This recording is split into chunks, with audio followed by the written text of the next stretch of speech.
The first Ant-Man movie was one of my least favorite Marvel films. I'm a big MCU fan, but felt about the original Ant-Man the way my non-MCU fan friends say they feel about the entire franchise. I really wanted to like it, but felt like with the exception of the cute finale, it wasted the fanciful possibilities of Ant-Man's powers. The villain was tedious and uninteresting. None of the characters were developed above and beyond their actors' charisma. None of the emotional payoffs were earned, and too often it felt like there wasn't a script for a particular scene, but rather the director just pointed the camera at some talented improvisers and said go, wrecking the flow and feel of the movie. The trailer for Ant-Man and the Wasp didn't instill me with a lot of confidence going in. There was what appeared to be some slightly more inspired action sequences, if you can quell your CG cynicism, and then all of the characters we didn't really get to know in the last movie. The script is credited to no less than 5 writers, and the movie has the same director as the last. And yet, Ant-Man and the Wasp improves or fixes every one of my gripes with the previous film. Hilariously, the only thing that came close to a beef for me was with the soundtrack. Especially during some of the longer action sequences, the soundtrack felt a little repetitive and just there to paint over the whole scene for the sake of holding attention. I was surprised to discover that the film's score was composed by Christoph Beck,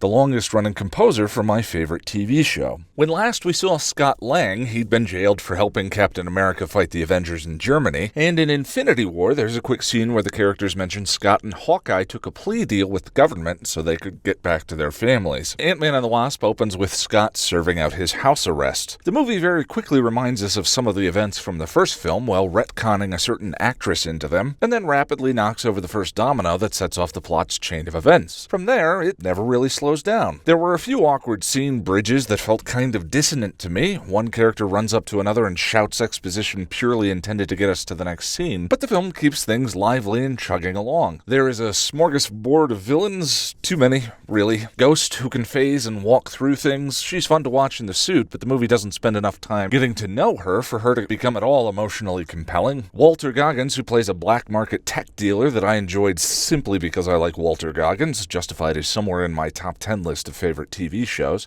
Let me guess, I killed him.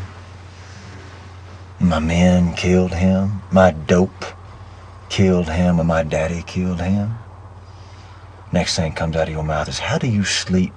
And there is the FBI, who are really just the keystone cops of the movie. There's a bit of the caper feel from the original, but, and I think smartly, much of it has been jettisoned in favor of just giving us a lot of action sequences that make great use of Ant-Man and the Wasp's growing and shrinking abilities. Instead of dirt tunnels and Star Trek-like air vents that sap the whimsy from watching their abilities, AMTW grounds all the action in everyday household items, and it's a lot of fun spectacle. And that's really all there is here. Rudd and Pena are funny, but the comedy doesn't overstay its welcome. The visuals are delightfully whimsical this time, and there are some likable actors executing a plot that doesn't trip over itself. It all felt very much like a Saturday morning cartoon. A good one. And mind you, that is not a criticism, just an observation. Maybe Ant-Man and the Wasp works best as a Saturday morning cartoon. There is enough gravitas in the rest of the MCU. We can have a few fun movies that feel like upbeat throwback kids films, especially after Infinity War. Though ironically, there was a shot of Ant-Man punching Ghost in the face that made me remember Hank Pym was a domestic abuser in the comics. Of course, I still prefer the MCU films with greater character and thematic aspirations than this. For me, the first Ant-Man landed somewhere near the bottom of my list of MCU movies. Ant-Man and the Wasp is somewhere in the middle, and that's good company. Just FYI, there are 2 stingers, one after the main credits and one at the very end. The one at the very end is in the trailer, and